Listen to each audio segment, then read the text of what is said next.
Deputy CM Keshav Prasad Maurya का विपक्ष पर हमला। 2027 में 332 सीट जीतने का किया दावा।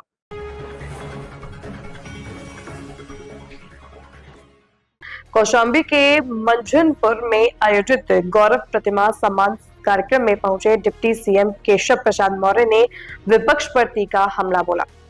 उन्होंने कहा कि कांग्रेस को देश में और सपा को प्रदेश में 2047 तक जनता सत्ता में नहीं आने देगी। डिप्टी सीएम ने राहुल गांधी पर अभद्र भाषा के प्रयोग का आरोप लगाया है। वहीं अखिलेश यादव पर निशाना साधते हुए कहा कि 2027 में जनता सपा की साइकिल पंचर कर देगी। उन्होंने दावा किया कि भाजपा 2027 में 325 सीटें जीतकर फिर सरकार बनाएगी। उन्होंने ही कहा कि 2017 से पहले प्रदेश में अराजकता और त्योहारों पर दंगे होते थे, जबकि अब कानून व्यवस्था बेहतर हुई है। उन्होंने सरकार की योजनाओं का जिक्र करते हुए कहा कि आज लाभ सीधे लोगों तक पहुंच रहा है। साथ ही जनता से कमल का बटन दबाकर भाजपा को समर्थन देने की अपील की है।